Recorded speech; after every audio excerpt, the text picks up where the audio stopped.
বাংলাদেশে তো এখন আউল ফাউল বাউলে ভরে গেছে, ঠিক না? আউল ফাউল আর বাউলের এখন অভাব নাই, সব ফতোয়া তারা দেয়, সব জায়েজ। একজনে দেখলাম ও বলছে যে বিবাহতে গান বাজনা হবে না ওইটা নাকি হালালি হবে না। নাউজুবিল্লাহ বললেন না? অথচ গান বাজনা যিনি হারাম করেছেন তিনি কে? আরো জোরে বলেন কে? আজকে এখানে কোরআনের মাহফিল হচ্ছে, পাশে যারা গান বাজনা বাজাচ্ছে বুঝতে হবে এরা তাগুতের অনুসারী, এরা শয়তানের উত্তরসূরি, এরা আল্লাহর কোরআনের দুশমন, ঠিক না? আফসোস করা উচিত। ওদের কারণে যে আপনাদের এখানে আগামীকাল গজব আসবে না এমন কোনো সন্দেহ নাই। গজব আসতে পারে, গজব আসাটাই স্বাভাবিক। ওই গান বাজনা বন্ধ করাটা আপনাদের দায়িত্ব ছিল। কারণ নবী করিম সাল্লাল্লাহু আলাইহি ওয়াসাল্লাম বলছেন, যদি তোমার সামনে যদি প্রকাশ্যে কোথায় অশ্লীলতা হয়, তোমার প্রথম নাম্বার দায়িত্ব হলো তুমি তোমার হাত দিয়া বাধা দাও। আমার বন্ধুগণ, এই পৃথিবীতে আমরা কেউই থাকতে আসিনি, একদিন আমরা সবাই এই পৃথিবীর মায়া ত্যাগ করে চলে যাব।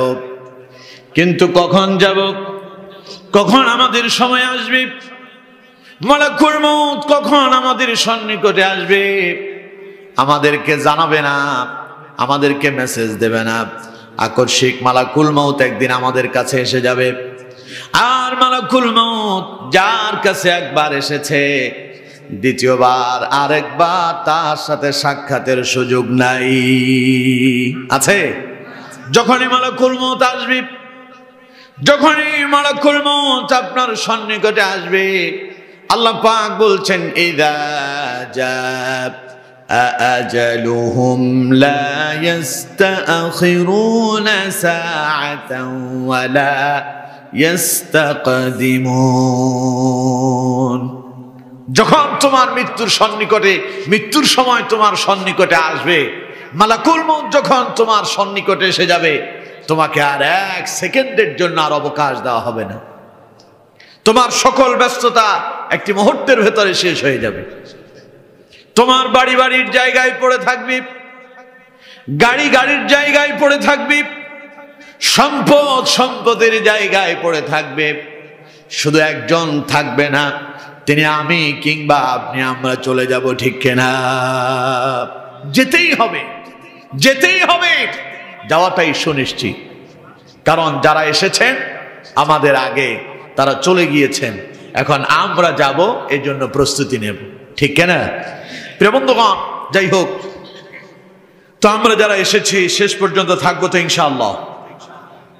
আমার বন্ধুগণ, ওই হাজার হাজার মানুষের ভেতর থেকে আল্লাহ রাব্বুল আলামিন আপনাকে পছন্দ করলেন, আল্লাহ আপনারে কবুল করেছেন, ভালোবেসেছেন। এই জন্য আল্লাহ পাক তাদের ভেতর থেকে বাছাই করে আপনারে কোরআনের ময়দানে নিয়ে এসেছেন। আল্লাহ আপনার পছন্দ করছে বিধায় আপনি এখানে আসছেন, আপনার ক্ষমতায় আসেন নাই, ঠিক না? এই জন্য আমার বন্ধুগণ, শুনতে হবে একটু মনোযোগ দিয়া, আর নিতে হলে আসতে হবে একটু কাছাকাছি। যত কাছে আসবেন তত আসর বেশি হবে, যত দূরে থাকবেন তত আপনি দূরে সরে গেলেন। যাই হোক, আসুন বিতাড়িত শয়তানের ওয়াসওয়াসা থেকে পানা আছে পরম করুণাময় আল্লাহ পাকের নামে শুরু করি। যারা পারেন আমার সঙ্গে ঠোঁটে ঠোঁট মিলায়ে পড়ুন। আউযু বিল্লাহি মিনাশ শাইতানির রাজীম। বিসমিল্লাহির রাহমানির রাহিম। ইন্নামাল মুমিনুনা আল্লাযীনা ইযা যুকিরাল্লাহু ওয়াজিলাত কুলুবুহুম وَإِذَا تُلِيَتْ عَلَيْهِمْ آيَاتُهُ زَادَتْهُمْ إِيمَانًا وَعَلَى رَبِّهِمْ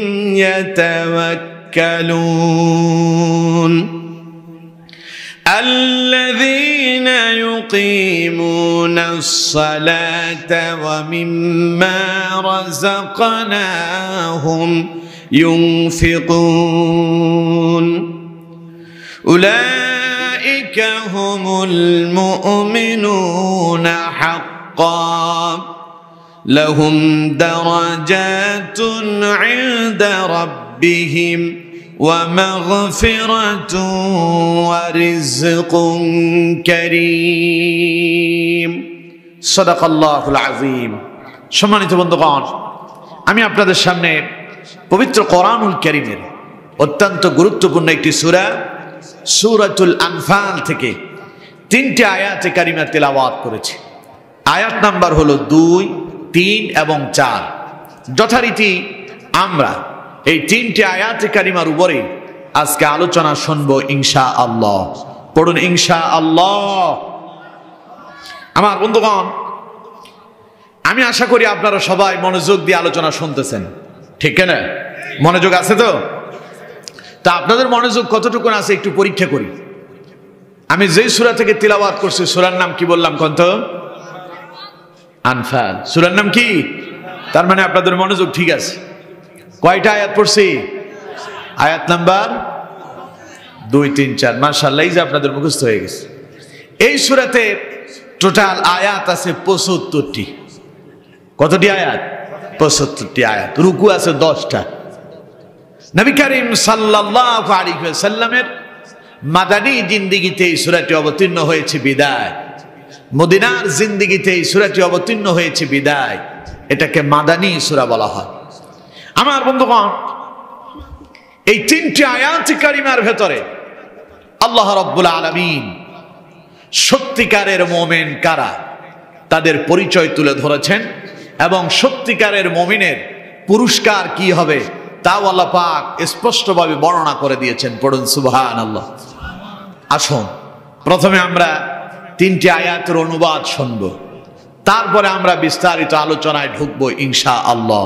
পড়ুন ইনশাআল্লাহ।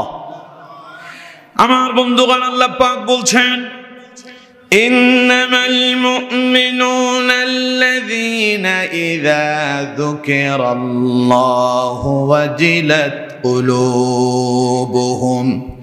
আল্লাহ পাক বলছেন, নিশ্চয় মুমিন তারা, আল্লাযীনা ইযা যুকিরাল্লাহু ওয়াজিলাত কুলুবুহুম, যারা আল্লাহকে স্মরণ করে আর আল্লাহকে স্মরণ করলেই পরে তাদের অন্তরের ভিতরে আল্লাহর ভয়ে কম্পন শুরু হয়ে যায়। এটা হলো মুমিনের 1 নাম্বার কোয়ালিটি। সত্যিকারের মুমিনের কি 1 নাম্বার কোয়ালিটি আল্লাহ পাক বলছে। এরপর আল্লাহ রাব্বুল আলামিন বলছেন, ওয়াইযা তুলিয়াত আলাইহিম আয়াতুহু যাদাতুহুম ঈমানা।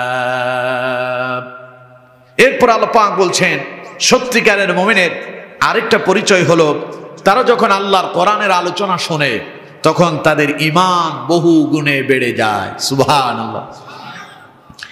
আমার বন্ধুগণ, 3 নাম্বার কোয়ালিটি আল্লাহ পাক বলছেন, ওয়া আলা রাব্বিহিম ইয়াতাওয়াক্কালুন। সত্যিকারের মুমিনের আরেকটা পরিচয় হলো তারা জীবনের সব সময় সর্ব অবস্থায় বিপদে পড়ুক মুসিবতে পড়ুক সব সময় একজনের উপরে ভরসা করেন, তিনি কে? এটা হচ্ছে সত্যিকারের মুমিনের 3 নাম্বার কোয়ালিটি। 4 নাম্বার কোয়ালিটি এবার আল্লাহ পাক পরের আয়াতে বলছেন, আল্লাযীনা ইউকিমুনাস সালাত। সত্যিকারের মুমিনের 4র্থ কোয়ালিটি হলো তারা নামাজ কায়েম করে। 5ম কোয়ালিটি আল্লাহ পাক বলছেন, ওয়া মিম্মা রাযাকনাহুম ইউনফিকুন। তাদের আরেকটা বৈশিষ্ট্য হচ্ছে আমি আল্লাহ তাদেরকে যে সম্পদ দিয়েছি তারা সেখান থেকে আবার আমার জন্য ব্যয় করে। তাহলে কয়টা হলো কন্ত? 5টা। কয়টা? আরো জোরে বলেন, কয়টা? 5টা। এই 5টা গুণ যাদের থাকবে আল্লাহ পাক বলছেন, উলাইকা হুমুল মুমিনুনা হাক্কান। এরা হচ্ছে মুমিনের দাবিতে সত্যবাদী। সুবহানাল্লাহ। মানে এরাই সত্যিকারের মুমিন। এরাই কি সত্যিকারের মুমিন। এরপর আল্লাহ পাক বলছেন, এই সত্যিকারের মুমিন যারা হতে পারবে, এই 5টা গুণ যারা অর্জন করতে পারবে, তাদেরকে আল্লাহ পাক কি পুরস্কার দেবেন? এরপরে আল্লাহ শোনায়া দিচ্ছেন, লাহুম দারাজাতুন ইনদা রাব্বিহিম ওয়া মাগফিরাতুন ওয়া রিজকুন কারীম। লাহুম দারাজাতুন ইনদা রাব্বিহিম, সত্যিকারের মুমিন যারা হবে আল্লাহ বলছেন আমি তাদের মর্যাদা সম্মান বহু গুণে বাড়ায়া দেব। সুবহানাল্লাহ। 2 নাম্বার ওয়া মাগফিরাতুন, আমি আল্লাহ তাদেরকে ক্ষমা করে দেব। 3 নাম্বার ওয়া রিজকুন কারীম, এবং তাদেরকে আমি আল্লাহ পাক প্রশস্ত রিজিক দান করব। সুবহানাল্লাহ। এই হচ্ছে এই 3টা আয়াতের সরল অনুবাদ। এবার আমরা বিস্তারিত আলোচনায় প্রবেশ করি। কি বলেন, যাব না শেষ করে দেব? আমার বন্ধুগণ, আল্লাহ পাক বলছেন ইন্নামাল মুমিনুন, নিশ্চয় মোমেন তারা। কারা? ওই যে আপনার বাড়ির পাশে একজন আছে আব্দুল মোমেন, ওই মোমেন নাকি? নাম রাখছে ইমান আলী, আছেন এরকম? মোমেন মিয়া আব্দুল মোমেন আর হলো ইমান আলী। কবে যে ইমান হারায় বসে আছে তার কোনো খবরই নেই। ইমান আলীরে মসজিদে পাওয়া যায় না, আছে না নাই? কতক্ষণ না কেন, আছে না নাই? বাবা মা আদর আর যত্ন করে আশা আকাঙ্ক্ষা করে নাম রেখেছে, হয়তো ইমান আলী নাম রাখলে এই উসিলা হয়তো আমার ছেলেটা ইমানের দাবিতে মজবুত হবে। কিন্তু ছেলে এমন একখান হইছে, নামাজের আজান হয়, মসজিদে নামাজ চলে, ও মুখটারে অন্যদিকে ঘুরায় দিয়া সিনেমার দিকে চলে যায়। আছে না নাই? জোরে কর না কেন, আছে না নাই? আবার রমাদান আসলে পরে রোজার দিনে সেই টয়লেটে ঢুকে, খাবার দাবার তো মানুষের সামনে খাইতে পারেন, ঢুকে কোথায়? টয়লেট বাথরুমে গিয়া সেখানে সিগারেটের সুখ মারে, সিগারেটে টান মারে, আর এমন এক সুখে গান ধরে মনে হয় যে তার মতো সুখী আর কেউ নাই। কারণ সেই তো জানে যদি বাইরে গিয়ে মানুষের সামনে খায় পিটুনি খায় মরতে হবে, এখানকার সুখই আমার জন্য আসল সুখ। ঠিক কিনা? আচ্ছা আমি আপনাদেরকে প্রশ্ন করি, বাথরুমের ভেতরে টয়লেটের ভেতরে খাওয়াটা ভালো লোকের কাম না খারাপ লোকের কাম? আচ্ছা কোন তো ময়লা আবর্জনা বাথরুম ডাস্টবিনে যারা থাকে ওদের নাম কি? হ্যাঁ, শয়তান। শয়তান মানে কি? শয়তানের ভেতরে আবার জাত আছে, এদের নাম হলো খবিস। এদের নাম কি? খবিস। এখন সে রোজা রাখে না, খবিসের সঙ্গে খায়, নামাজ পড়ে না, শয়তানের সাথে তার মেলামেশা, উঠা বসা, আর লোকালয়ে আসলে বলে নামাজ পড়ি না তাতে কি হয়েছে, আমার কি ইমান কমে গেছে নাকি? রোজা রাখি না তাতে কি হয়েছে, আমার কি ইমান কমে গেছে নাকি? এরকম কথা তো আপনাদের এই বীরনাহারির মানুষ বলে না। হ্যাঁ, বহু আছে। এটা শুধু বীরনাহালিতে না, সারা বাংলাদেশে আলহামদুলিল্লাহ কম নাই, অনেক আছে।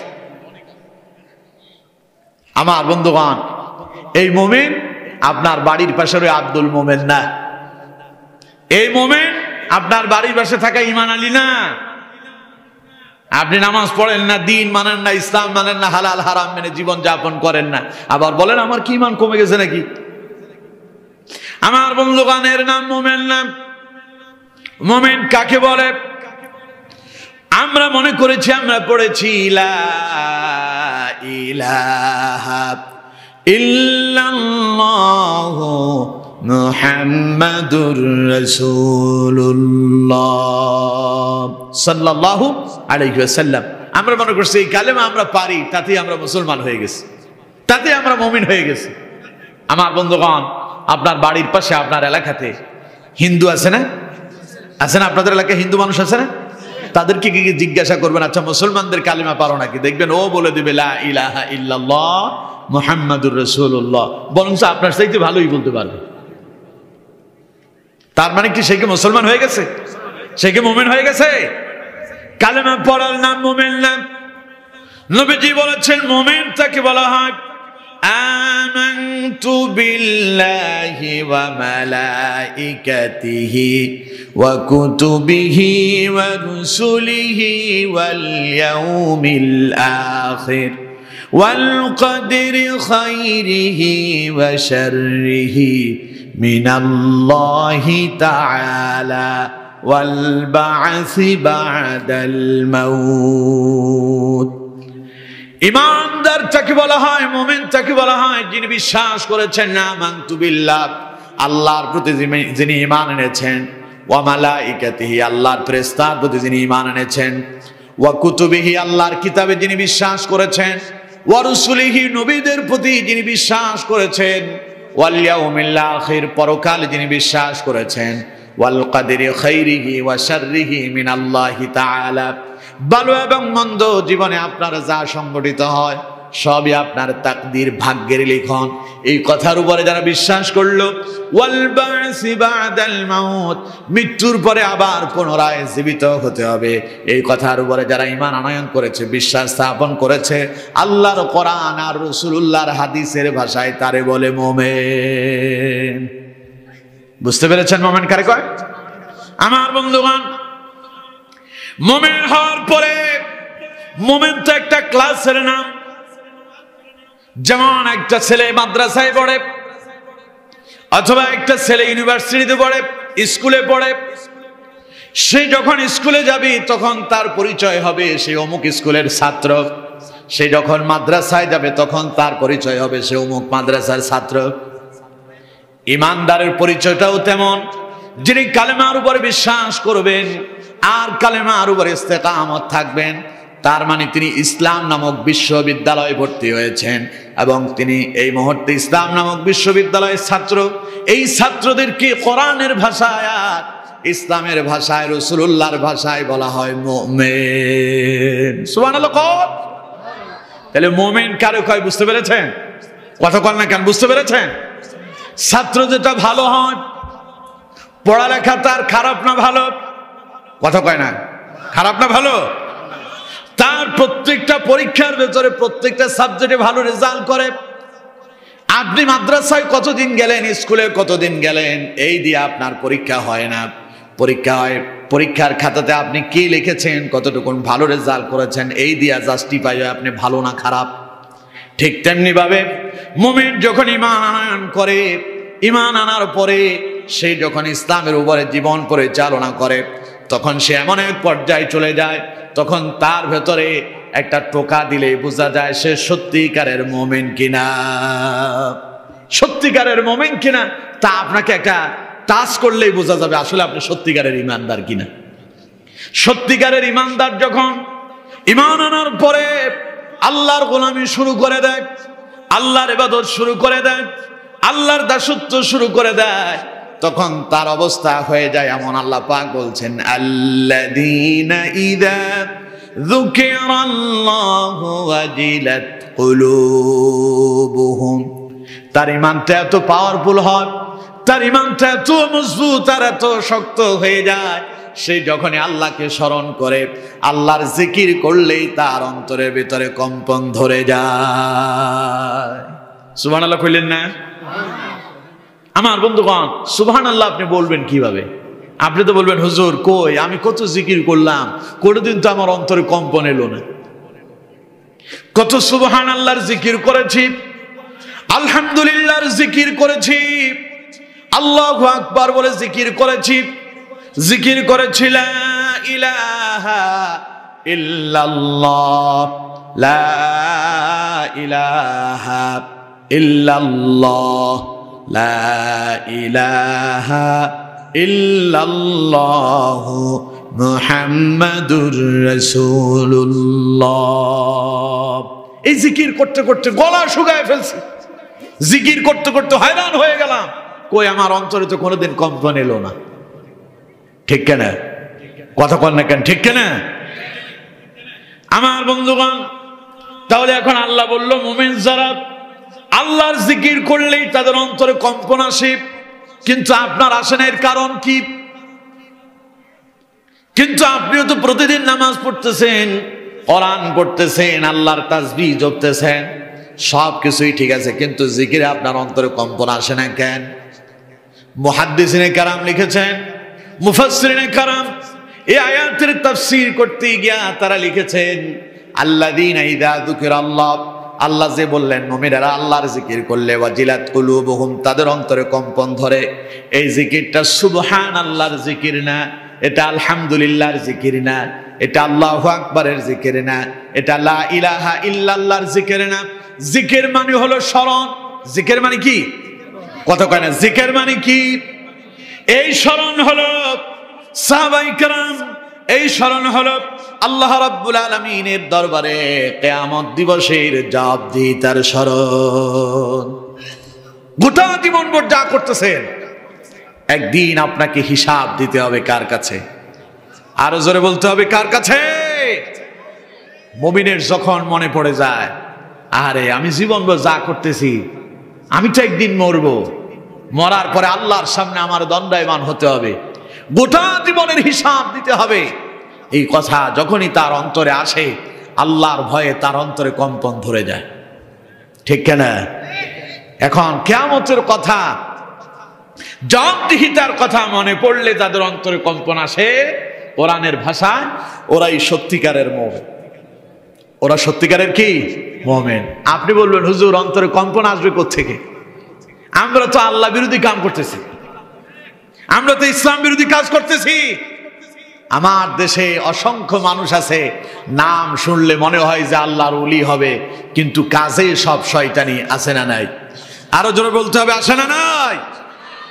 এই দেশে কত ভাগ মুসলমান বসবাস করে? 90 ভাগ। কত ভাগ? এই দেশে 90 ভাগ মুসলমান বসবাস করে। যেই দেশে 90 ভাগ মুসলমান বসবাস করে, সেই দেশে আল্লাহর কোরআনের কথা বলতে গেলে পরে কিছু কিছু নাস্তিক মুরতাদদের কাছে এখন আমাদেরকে গিয়া কোরআনের মাহফিলের জন্য অনুমতি নিতে হয়। ঠিক কিনা? ওরা অনুমতি দিলে মাহফিল হবে, না হলে হবে না। এর নাম মোমেন। কথা কয় না, এর নাম মোমেন। তা আপনি যে বলতেছেন হুজুর আমি তো বিশাল মোমেন, নাম শুনলে মনে হয় বিশাল আল্লাহর ওলি, কিন্তু তিনি আল্লাহর কোরআনের মাহফিলে এসে মাহফিল বন্ধ করে দেন। আছে না নাই? আরো জোরে বলেন, আছে না নাই? আলেমরা যখন কোরআনের হক কথা বলে, তখন বলে হুজুর রাজনীতি করবেন না। এটা তো আমাদের বাংলাদেশে নাই। কথা কয় না, আছে না নাই? যদি এই বাংলাদেশে যদি তা না থাকতো, যে কোরআনের পাখি জীবনের 50 বছর আল্লাহর কোরআনের দাওয়াত দিয়েছেন, তিনি তো মানুষের মাথার মুকুট হয়ে থাকার কথা। আল্লাহর কোরআনের দাওয়াত দিয়া হাজারের অধিক অমুসলিমকে কালেমা পড়ে মুসলমান বানানোর কারণে তাকে 13 বছর জালেমের জেলখানায় থেকে জীবন দিতে হয়েছে। ঠিক কিনা? অথচ আমরা দাবি করতেছি আমরা মুসলমান। আপনি বলবেন হুজুর অন্তরে কম্পন আসবে কেমনে? আমরা তো যারা হক কথা বলে তাদেরকে ধরে ধরে সেখানে বন্দী করি। আমাদের অন্তরে কম্পন আসবে কোত্থেকে? আমরা তো কোরআনের মাহফিলে বাধা দেই। আমাদের অন্তরে কম্পন আসবে কি করে? আমরা তো 90 ভাগ মুসলমানের দেশে এখন সমকামিতার দিকে মানুষদেরকে উৎসাহিত করছে। ঠিক কিনা? আসবে কোত্থেকে আপনার অন্তরের ভিতরে কম্পন? অথচ আমার বন্ধুগণ, আল্লাহ রাব্বুল আলামিন বলছেন এটা সত্যিকারের মুমিনের পরিচয় নয়। যারা কোরআনের মাহফিলে বাধা দেয়, যারা আল্লাহর কথা বলতে বাধা দেয়, যারা হক কথা বলতে বাধা দেয়, বুঝতে হবে এরা কখনো মুমিন হতে পারে না। এরা তাগুতের অনুসারী, শয়তান ছাড়া আর কিছু না। ঠিক কিনা? আমার বন্ধুগণ, আল্লাহ রাব্বুল আলামিন বলছেন আল্লাযীনা ইযা যুকিরাল্লাহু ওয়াজিলাত কুলুবুহুম, সত্যিকারের মুমিন তো তারা আল্লাহর স্মরণ করলে, আল্লাহর কথা মনে পড়লে যাদের অন্তরের ভিতরে কম্পন ধরে যায়। মুহাদ্দিসিনে কেরাম বলেছেন সে আল্লাহর স্মরণ মানে কিয়ামত দিবসে জবাবদিহিতার স্মরণ। আল্লাহর স্মরণ মানে মৃত্যুর পরে কবর জীবনে আপনার গোটা জীবনের হিসাব দেওয়ার কথার স্মরণ, জাহান্নামের আযাবের স্মরণ।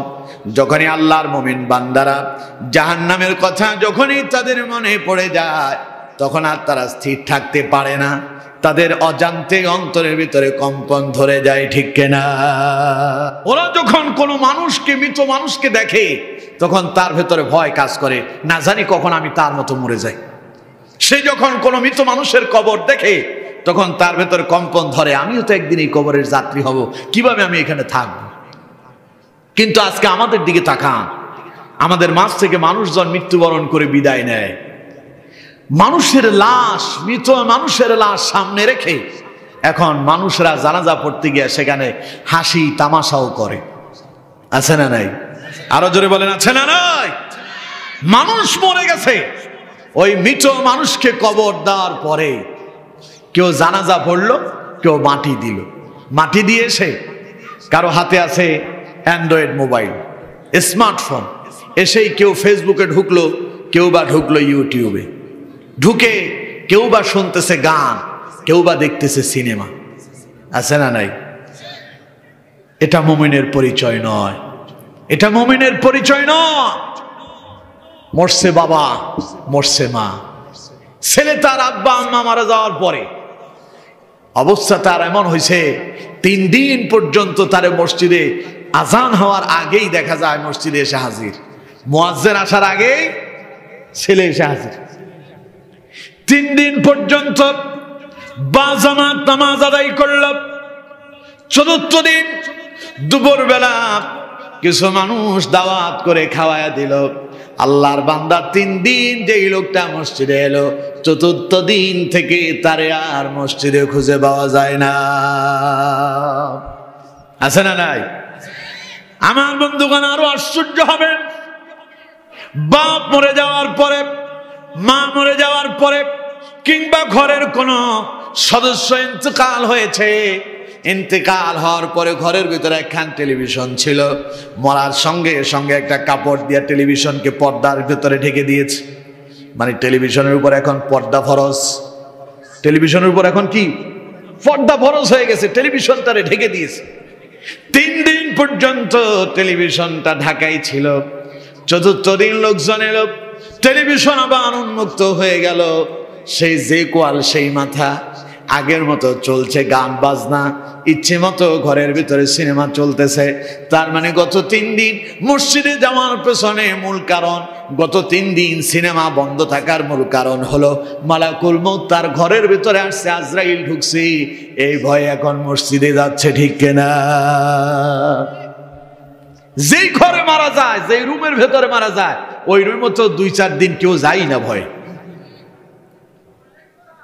আমার বন্ধুগণ, অথচ 3-4 দিন যাওয়ার পরে ঘরে বাপ হারা ছেলেটাও সেই আগের মতো হয়ে যায়, মেয়েটাও আগের মতো সিনেমা দেখতেছে। এটা মুমিনের পরিচয় নয়, বরং মুমিনের পরিচয় হলো মুমিনের সামনে যখন কোনো মানুষ ইন্তেকাল করে, মৃত মানুষের কবর দেয়, কিংবা কোনো মৃত মানুষের কবরের সামনে দাঁড়ায়, আল্লাহ পাক বলছেন, আল্লাযীনা ইযা যুকিরাল্লাহু ওয়াজিলাত কুলুবুহুম, যখনই তার আল্লাহর কথা স্মরণ পড়ে যায়, সে চিন্তায় পড়ে যায়, আমিও তো একদিন মরে যাব, মৃত্যুর পরে আমাকেও তো এই কবরে যেতে হবে। কবর তো দারুণ অন্ধকার জায়গা, আপনজন কেউ সঙ্গে যাবে না, সম্পদ যাবে না, পাড়া প্রতিবেশী কেউ আপনার সঙ্গে থাকবে না, এমন এক অন্ধকার জায়গা। দিনের বেলা পর্যন্ত মানুষ ভয়ে সেখানে যায় না, রাত্রিবেলার কথা তো বাদ দেন, কেউ আপনার কাছেও আসবে না। ঠিক না?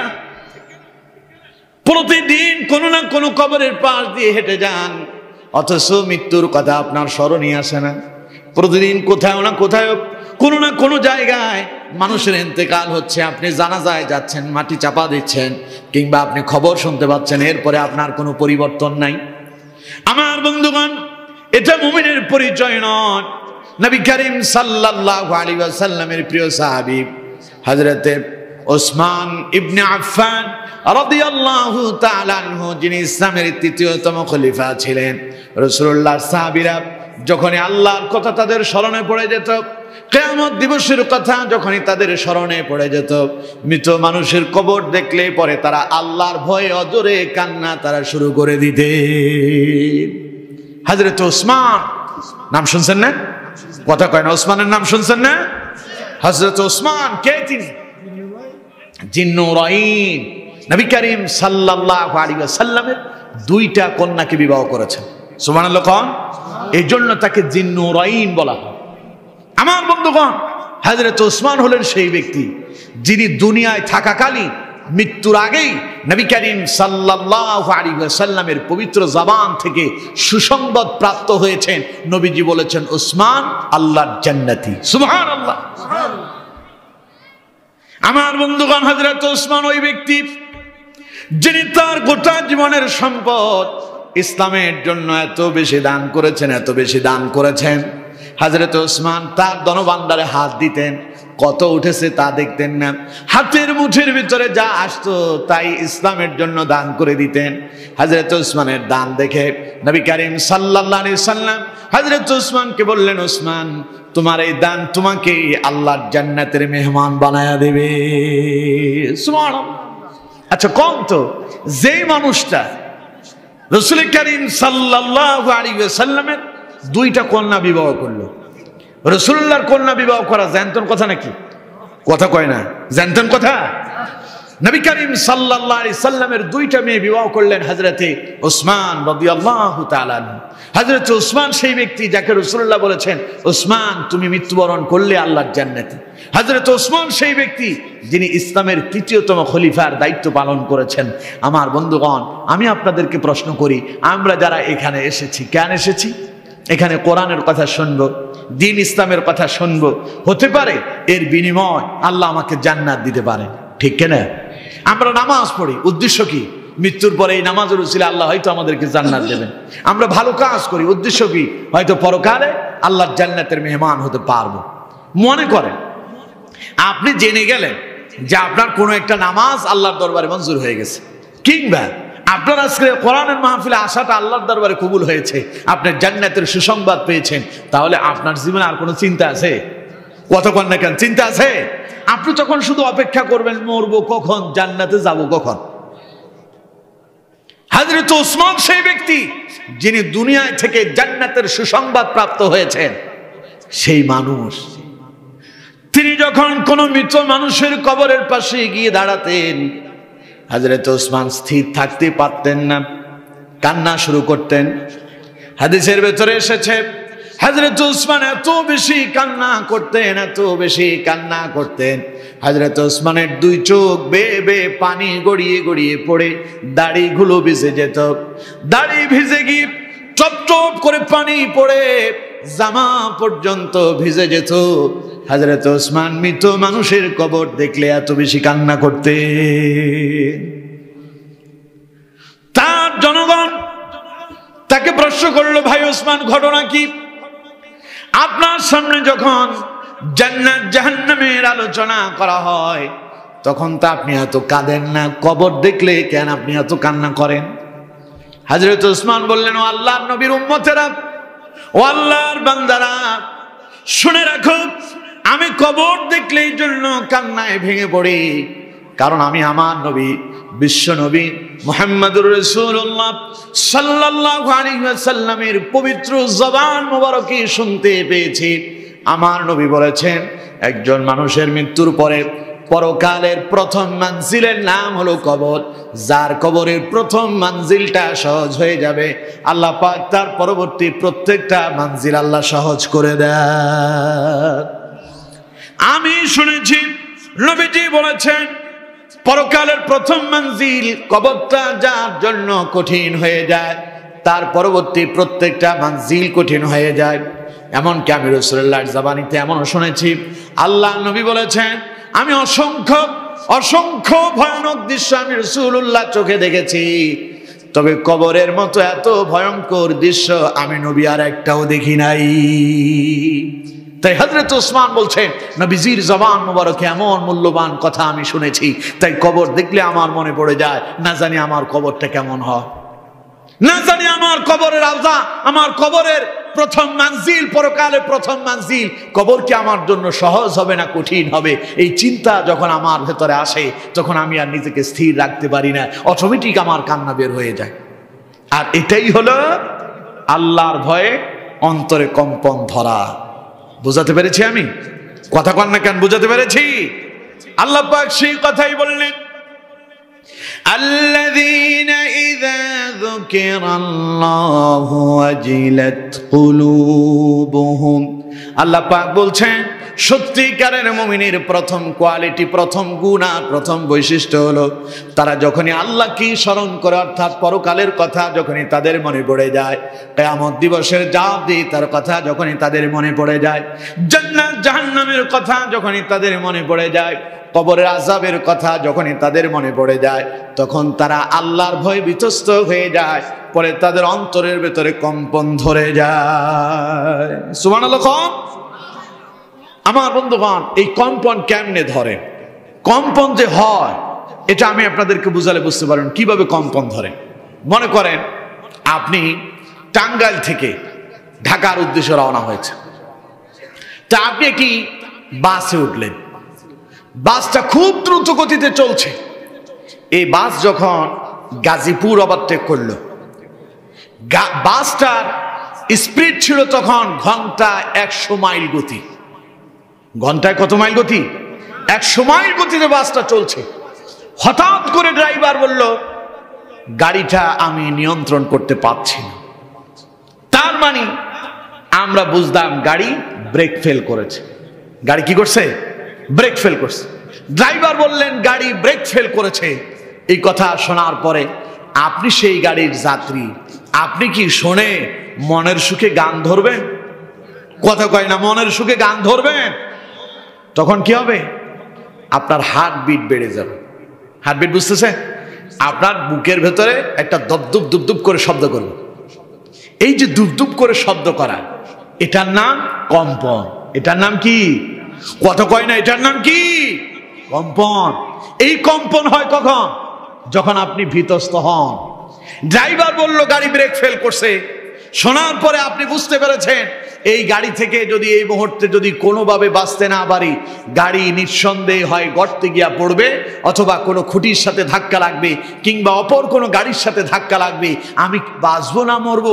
আমার কি হাড় গোড়, হাত পা, অঙ্গ প্রত্যঙ্গ এগুলোকে অক্ষত থাকবে না? সব ছিন্ন বিচ্ছিন্ন হয়ে যাবে। এই চিন্তা আপনার ভেতরে আসবে, সঙ্গে সঙ্গে আপনার হার্টবিট বেড়ে যাবে।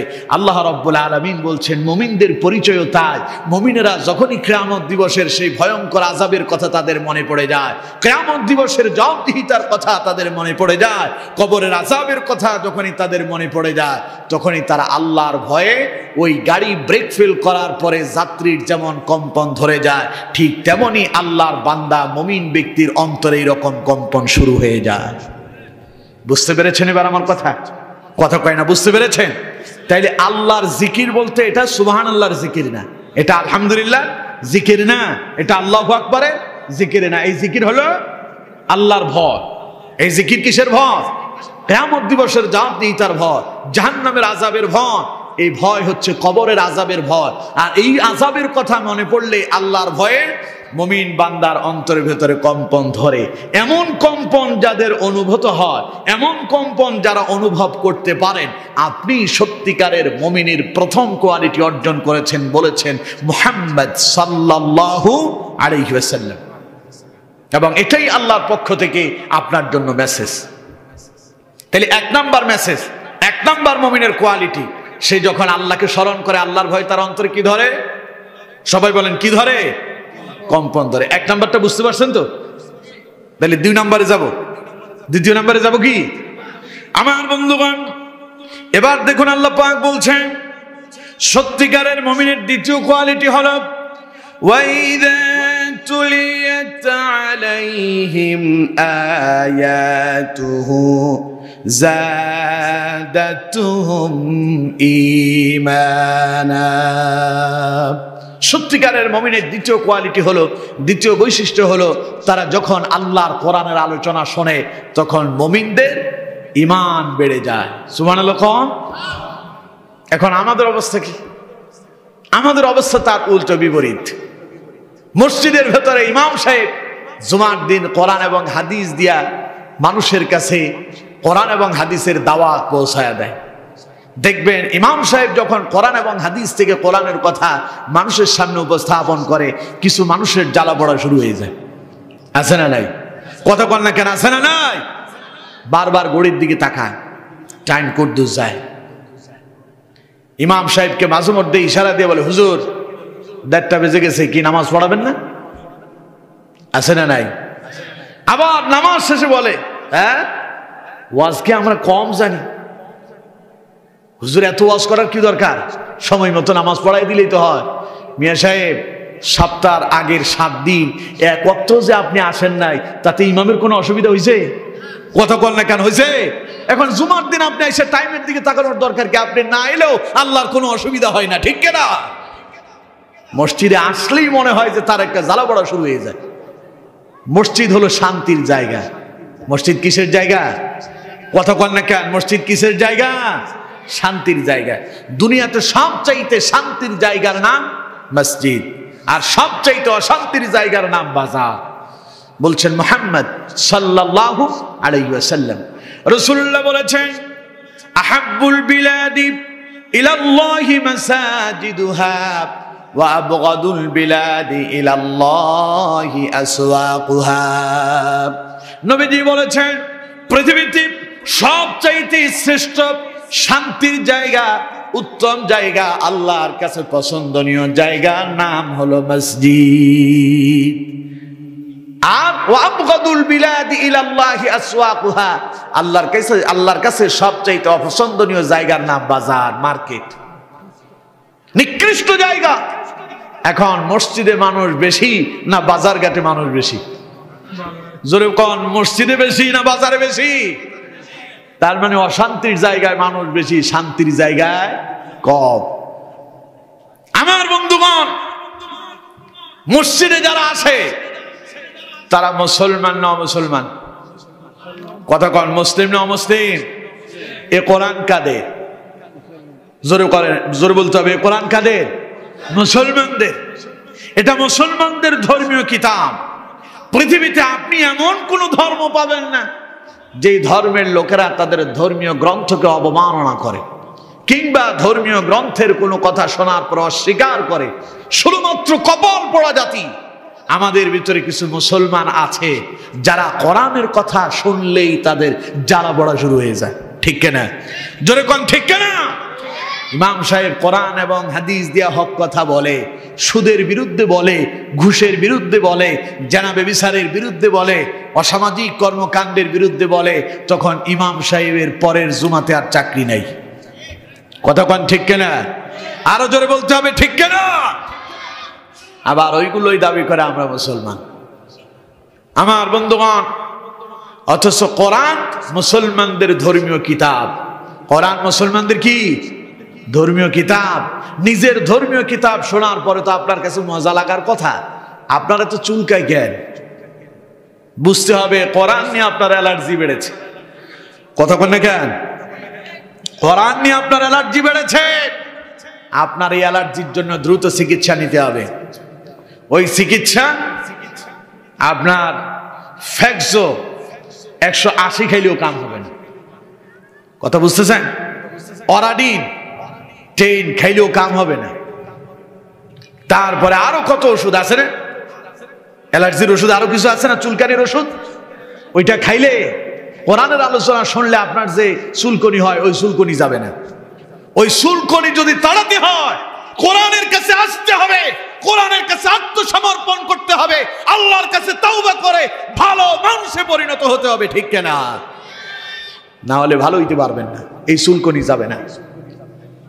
আমার বন্ধুগণ, আজ বাংলাদেশে এই 90% মুসলমানের দেশে অসংখ্য মুসলমান নামধারী মানুষ আছেন যারা কোরআনের কথা শুনলেই তাদের চুলকনি বেড়ে যায়। কোরআন হাদিসের কথা যারা বলে তাদের বিরুদ্ধে তাদের ষড়যন্ত্র আছে না নাই? আরো জোরে বলেন, আছে না নাই? নানাবিধ ষড়যন্ত্র বাংলাদেশে হচ্ছে। কোরআনের কথা বন্ধ করে দেওয়ার জন্য কত ষড়যন্ত্র চক্রান্ত করা হচ্ছে। এরপরেও বাংলাদেশে কোরআনুল কারীমের মাহফিল কমতেছে না বাড়তেছে? জোরে বলেন, কমতেছে না বাড়তেছে? আগে আমরা শুনেছি একটা মহল্লার ভেতরে, পুরো একটা ইউনিয়নের ভেতরে একটা মাহফিলও খুঁজে পাওয়া যেত না, অনেক দুষ্কর হয়ে যেত। আর এখন প্রত্যেকটা পাড়া মহল্লায়, প্রত্যেকটা বাড়ির দরজায় দরজায় কোরআনের মাহফিল আছে না নাই? আগে বক্তা কয়জন ছিল? হাতে গোনা কয়েকজন। যেমন আল্লামা দেলোয়ার হোসেন সাইদি, হাবিবুর রহমান যুক্তিবাদী, ঠিক কিনা? তোফাজ্জল হোসেন বৈরবী, আরো কিছু ছিল নাম করা। মোটামুটি 8-10 জনের নাম আমরা জানতাম। কিন্তু এখন যে কত হাজার হয়েছে তার হিসাবও নাই। ঠিক কিনা? জোরে কোন ঠিক কিনা? কে করলেন? জোরে বলেন কে? বাধা যত বেশি হচ্ছে তত কোরআনের প্রেমিক বেশি তৈরি করে দিচ্ছেন কে? তো কয়জনের বন্ধ করবেন? কয়জনের মুখে তালা দিবেন? কয়জনের জেলখানায় ঢুকাবেন? একটা যাবে তো আরেকটা আসবে। ঠিক কিনা? ঠিক কিনা? এই দেশে, এটা মুসলমানের দেশ, এই দেশে ইসলাম আছে, এই দেশে ইসলাম ছিল, এই দেশে ইসলাম থাকবে, এটা চিরসত্য ইনশাআল্লাহ। জোরে বলেন ইনশাআল্লাহ। সুতরাং আমার বন্ধুগণ, বুঝাতে চেয়েছি আল্লাহ রাব্বুল আলামিন বলছেন সত্যিকারের মুমিনের দ্বিতীয় নাম্বার গুণ হলো ইযা তুলিয়াত আলাইহিম আয়াতুহু যাদাতহুম ঈমানা। আল্লাহ পাক বলছেন মুমিনেরা যখন কোরআনের আলোচনা শুনে তখন তাদের ঈমান বেড়ে যায়। কিন্তু আজকে আমাদের তার বিপরীতটা দেখা যায়, আমরা কোরআনের আলোচনা শুনলেই আমাদের জ্বালা বেড়ে যায়। ঠিক না? জোরে কোন ঠিক না? এখন ঈমান কেমনে বাড়ে? কেমনে বুঝবেন আপনার ঈমান বেড়েছে? আপনি কোরআনের আলোচনা শুনতেছেন, আপনার ঈমান যে বাড়লো আপনি বুঝবেন কিভাবে?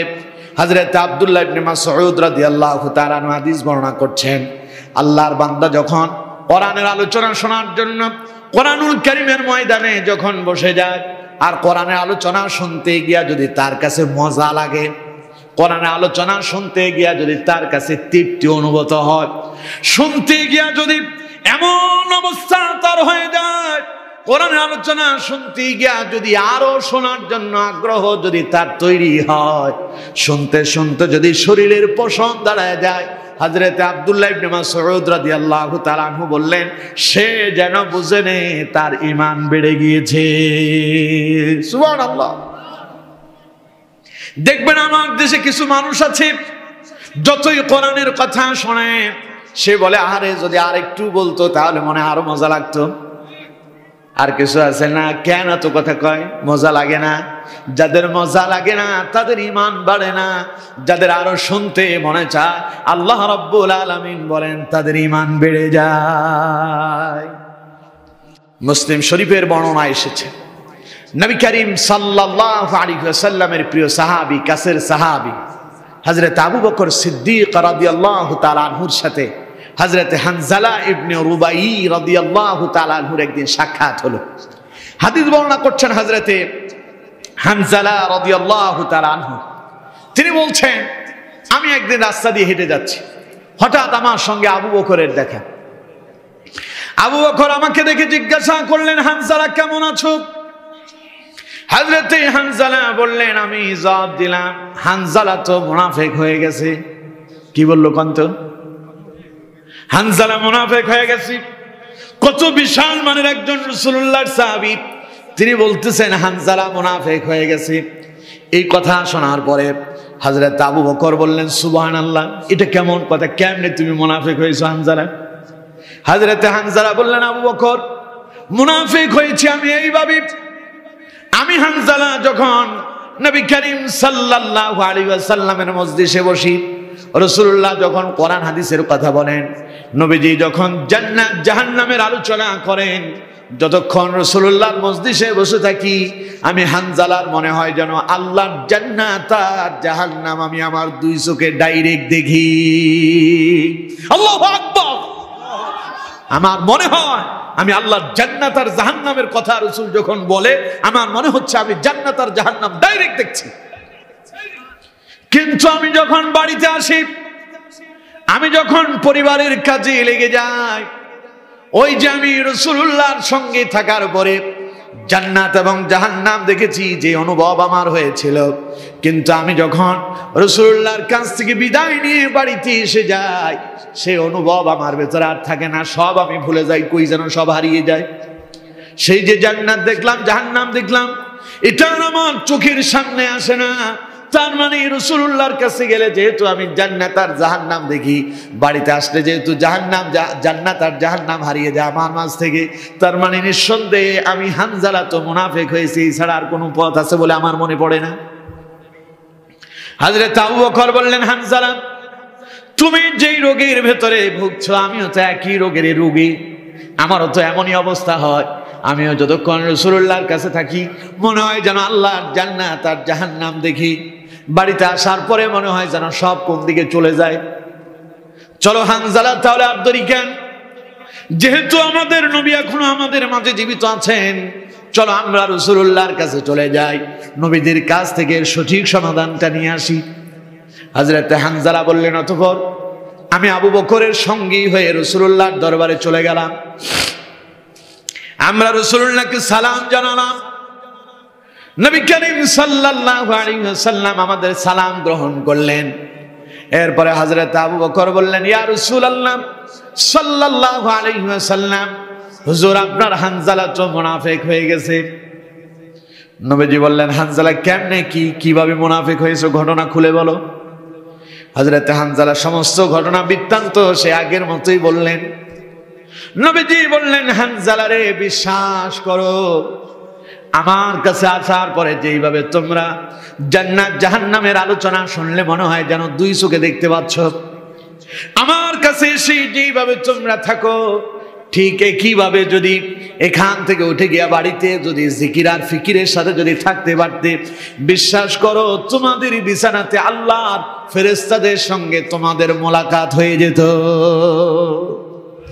আমার কাছে যেইভাবে থাকো ঠিক একইভাবে যদি বাড়িতে গিয়ে থাকতে, বিছানাতে আল্লাহর ফেরেশতাদেরকে তোমরা দেখতে পেতে। সুবহানাল্লাহ।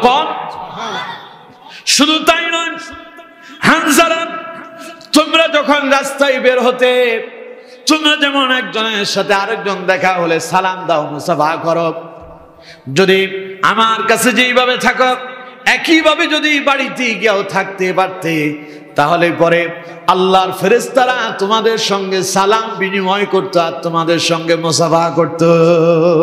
আল্লাহু আকবার। তাহলে এখন এটা হয় না কেন?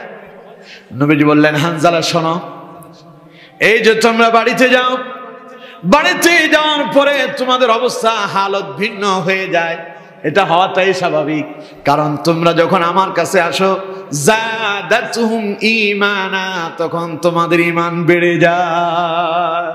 সুবহানাল্লাহ। তোমরা যখন আমার কাছে আসো, আমি তো কোরআনের কথা বলি, আমি তো আল্লাহর কথা বলি, আর আল্লাহর কথা যারা শোনে, আল্লাহ বলছেন ওয়া ইযা তুলিয়াত আলাইহিম আয়াতুহু যাদাতুহুম ঈমানা, তারা আল্লাহর কোরআন শুনলেই তাদের ঈমান বেড়ে যায়। সুবহানাল্লাহ। এজন্য আপনি যখন কোরআনের সঠিক কথা শুনবেন, মনোযোগ দিয়ে শুনবেন, জান্নাত জাহান্নামের আলোচনা শুনবেন, দেখবেন আপনার মনের ভিতর অনুভব হবে জান্নাতটা মনে হয় এমন হইতে পারে, জাহান্নামটা মনে হয় এমন হবে। ঠিক কিনা? কথা বল না কেন? ঠিক কিনা? এই অবস্থা যদি আপনার ভেতরে তৈরি হয়, তার মানে বুঝতে হবে আপনার ঈমান বেড়েছে। সুবহানাল্লাহ। তাহলে ঈমান কেমনে বাড়ে তা আমি আপনাদেরকে আশা করে বোঝাতে পেরেছি। বুঝতে পেরেছেন কি আপনারা? কথা বলতে হবে, বুঝতে পেরেছেন? তাহলে এই গেল কয়টা? দুইটা। এক নাম্বার, সত্যিকারের মুমিন আল্লাহকে স্মরণ করলে তাদের অন্তরের ভেতরে কি হয়? কম্পন হয়। দুই নাম্বার, কোরআনের আলোচনা শুনলে তাদের ঈমান বেড়ে যায়। এবার তিন নাম্বারটা শোনেন। আল্লাহ রাব্বুল আলামিন বলছেন, সত্যিকারের মুমিনের তৃতীয় কোয়ালিটি হলো ওয়া আলা রাব্বিহিম ইয়াতাওয়াক্কালুন। সত্যিকারের মুমিন সদা সর্বদা বিপদে মুসিবতে সব সময় একজনের উপরে ভরসা করেন, তার নাম, আরো জোরে বলেন, তার নাম। করেন? আপনারা আল্লাহর উপর ভরসা করেন? এদিকে গান বাজনা হয় করতে, আহারে এদিকে কোরআনের মাহফিল আর ওইদিকে গান হয়। বাউল, বাংলাদেশে তো এখন আউল ফাউল বাউলে ভরে গেছে, ঠিক না? আউল ফাউল আর বাউলের এখন অভাব নাই, সব ফতোয়া তারা দেয়, সব জায়েজ। একজনের দেখলাম ও বলছে যে বিবাহতে গান বাজনা হবে না, ওইটা নাকি হালালি হবে না। নাউজুবিল্লাহ বললেন না? অথচ গান বাজনা যিনি হারাম করেছেন তিনি কে? আরো জোরে বলেন কে? আজকে এখানে কোরআনের মাহফিল হচ্ছে, পাশে যারা গান বাজনা বাজাচ্ছে, বুঝতে হবে এরা তাগুতের অনুসারী, এরা শয়তানের উত্তরসূরি, এরা আল্লাহর কোরআনের দুশমন, ঠিক না?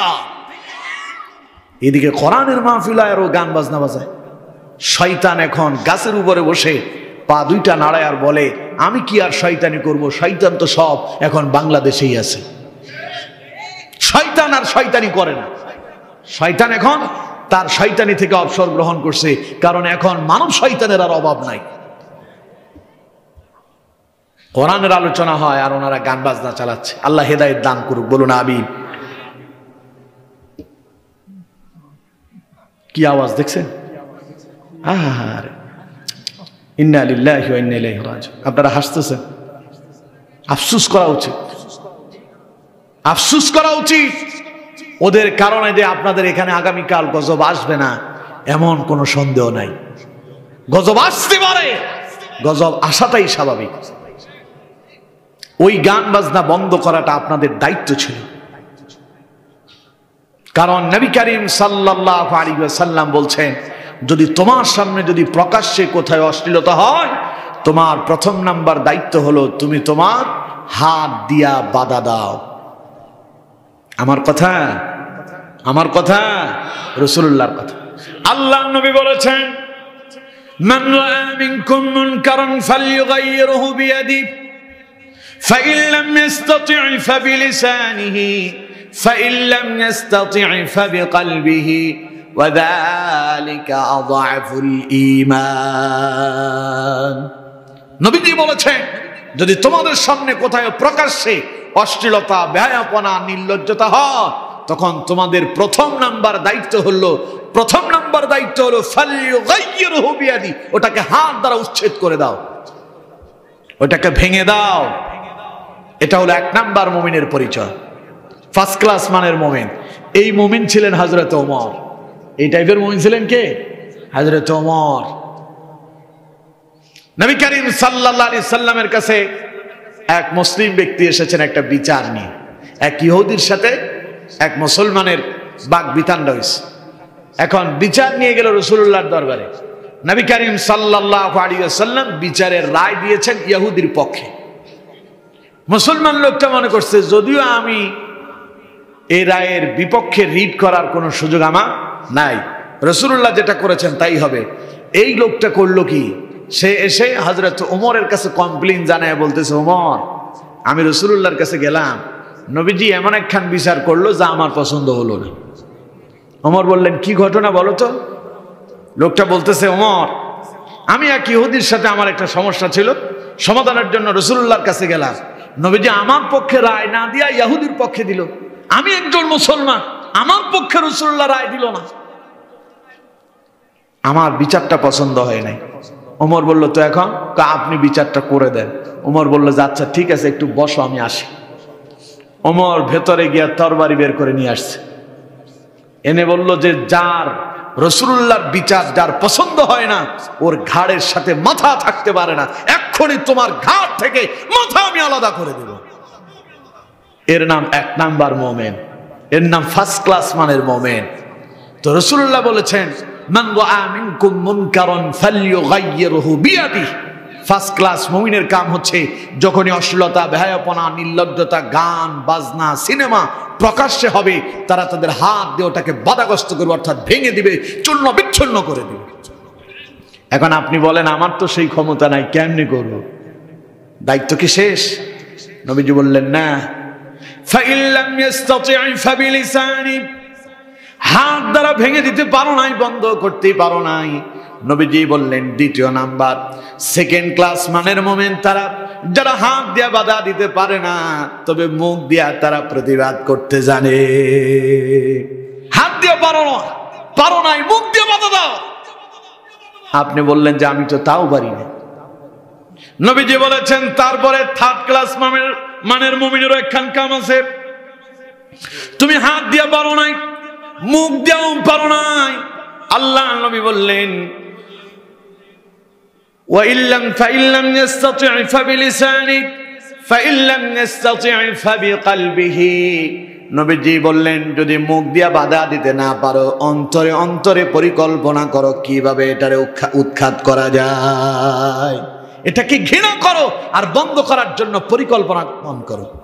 ওয়া যালিকা আযআফুল ঈমান। হাত দিয়া বাধা দিতে পারো নাই, মুখ দিয়া প্রতিবাদ করতে পারো নাই, মনে মনে ঘৃণা করতেছো, পরিকল্পনা করো, তাইলে তুমি হলো সবচাইতে দুর্বল মুমিন। কারণ আপনারা তো বলবেন হুজুর আমরা তো তিনটার একটাতেও নাই, না ঘৃণা করি, না প্রতিবাদ করি, না ভেঙে দিই, বরং আমরাও পারলে সেখানে গিয়ে গান বাজনাতে একটু শরিক হই।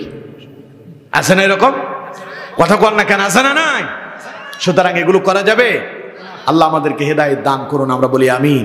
আল্লাহ আমাদেরকে সঠিক বুঝ দান করুন, আমরা পড়ি আমিন। আমার বন্ধুগণ, তো বলছিলাম 3 নাম্বার মুমিনের কোয়ালিটি হলো ওয়া আলা রাব্বিহিম ইয়াতাওয়াক্কালুন। মুমিনেরা ভরসা করে কার উপরে? আরো জোরে বলতে হবে, কার উপরে? তবে আপনারা যে আল্লাহর উপরে ভরসা করেন এটার একটা প্রমাণও আছে। কিভাবে আছে? এই যে করোনা আসলো সারা পৃথিবীতে করোনা এলো, 1.5 কোটি মানুষ সারা পৃথিবীতে ইন্তেকাল করেছে। 1.5 কোটি মানুষ, 150 লক্ষ। এই 1.5 কোটি মানুষ যখন মারা গেল, সারা পৃথিবীতে করোনা এলো, বাংলাদেশেও সে করোনা আসছে কি আসে নাই? জোরে বলেন, আসছে কি আসে নাই? বাংলাদেশের মানুষ তখন মসজিদে গিয়েছে, নামাজ পড়েছে, করোনাকে ভয় পায় নাই, আল্লাহর উপরে ভরসা রেখে তারা তাদের কাজ পরিচালনা করেছে। ঠিক কিনা? জোরে বলতে হবে, ঠিক কিনা? সরকার বলল মাস্ক পরতে হবে, হ্যান্ড গ্লাভস লাগাতে হবে, হ্যান্ড স্যানিটাইজার ইউজ করতে হবে। টাঙ্গাইলের বিরহানির মানুষ বলতেছে কিসের আবার হ্যান্ড গ্লাভস, কিসের মাস্ক, কিসের কি? আমরা করোনারে ভয় পাই না, আমরা করোনার মালিক আল্লাহরে ভয় পাই। ঠিক কিনা? ওরা ঠিকই মসজিদে গেছে, সরকার বলল মসজিদে ঢুকে যাবে না, ওরা বলে যে তালা ভাঙ, এরপরেও মসজিদে যাবো, নামাজ পড়বো। তার মানে তারা কার উপর ভরসা করছে? আরো জোরে বলেন। এই করোনাতে আমাদের পার্শ্ববর্তী রাষ্ট্র ভারতে 48 লক্ষ মানুষ এই করোনা আক্রান্ত হয়ে মৃত্যুবরণ করেছে। কত মানুষ? 48 লক্ষ। 48 লক্ষ 48 লক্ষ। এটা তাদের ভারতের তাদের স্বাস্থ্য অধিদপ্তরের রিপোর্ট। বিশ্ব স্বাস্থ্য সংস্থা বলছে ভারত যদি সত্যটা প্রমাণ করত, এটা আরো কম করে হলো 5 গুণ বাড়ত। সেই তুলনায় বাংলাদেশে মানুষ কম মরছে না বেশি মরছে? বাংলাদেশের স্বাস্থ্য অধিদপ্তর থেকে বলা হয়েছে 29,000 প্লাস, 29,000 থেকে একটু বেশি মানুষ বাংলাদেশে করোনা এফেক্টেড হয়ে মারা গেছে। এই যে বাংলাদেশে কম মানুষ মরল, এটা কি আমাদের ক্ষমতা? কথা কন না কেন? আমাদের ক্ষমতা? আল্লাহর রহমত, আল্লাহর দয়া, আল্লাহর অনুগ্রহ। কারণ করোনা যখন এসেছে এই দেশের মানুষ চোখের পানি ছেড়ে আল্লাহর কাছে কেঁদেছে। ঠিক কিনা? করোনা চলে যাওয়ার পরে কেউ বলতেছে আমরা করোনার মোকাবেলা করছি, বলছে না এমন কথা? পাগল কি আর গাছে ধরে? বাংলাদেশে এখন পাগলের অভাব নাই, রাস্তায় রাস্তায় অলিতে গলিতে পাগল আছে না নাই? কেউ ডেঙ্গুর মোকাবেলা করে, কেউ সিডর মহসিন ঝড় তুফানের মোকাবেলা করতেছে, কেউ ভূমিকম্পের মোকাবেলা করতেছে, আবার কেউ বলতেছে আমরা করোনার মোকাবেলা করি। আল্লাহ কয় করোনার মোকাবেলা করবি? যারা মোকাবেলা করছে তারাই বেশি মরছে। ঠিক কিনা? কথা কন ঠিক কিনা? যত নাফরমান ছিল, যত বেদিন ছিল, ইসলামের দুশ্মন যারা ছিল, ইসলাম আর কোরআনের বিরুদ্ধে যারা বেশি ষড়যন্ত্র করেছে, ওরাই বেশি মরেছে। আর মুমিনদেরকে আল্লাহ বেশি, আল্লাহ রাব্বুল আলামিন হেফাজত করেছেন। ঠিক কিনা? কারণ মুমিনেরা ভরসা করছে কার উপরে? আল্লাহ রাব্বুল আলামিন বলছেন ওয়া ইয়ারযুকুহু মিন হাইসু লা ইয়াহতাসিব ওয়া মান ইয়াতাওয়াক্কাল আলাল্লাহি ফাহুয়া হাসবুহু ইন্নাল্লাহা বালিগু আমরি। আল্লাহ পাক বলেন ওয়া মান ইয়াতাওয়াক্কাল আলাল্লাহ, যারা আল্লাহর উপরে ভরসা করে, ফাহুয়া হাসবুহু, আল্লাহ পাক বলেন আমি আল্লাহ তার জন্য যথেষ্ট হয়ে যাই। সুবহানাল্লাহ। তাহলে আমরা ভরসা করছি কার উপরে? এই জন্য আল্লাহ বলছেন ইন্নাল্লাহা বালিগু আমরি। কেউ যখন আমার উপরে ভরসা করে, যেই কাজে আমার উপর ভরসা করে, আমি তার ওই কাজ পরিপূর্ণরূপে বাস্তবায়ন করার দায়িত্ব আমি আল্লাহ আমার নিজ হাতে নিয়ে নেই। এই জন্য আল্লাহ নিজ হাতে দায়িত্ব নিয়ে আমাদেরকে হেফাজত করছেন। সুবহানাল্লাহ। তাহলে মুমিনের 3 নাম্বার কোয়ালিটি, মুমিন ভরসা করবে কার উপরে? আল্লাহর উপরে। এই গেল 3টা।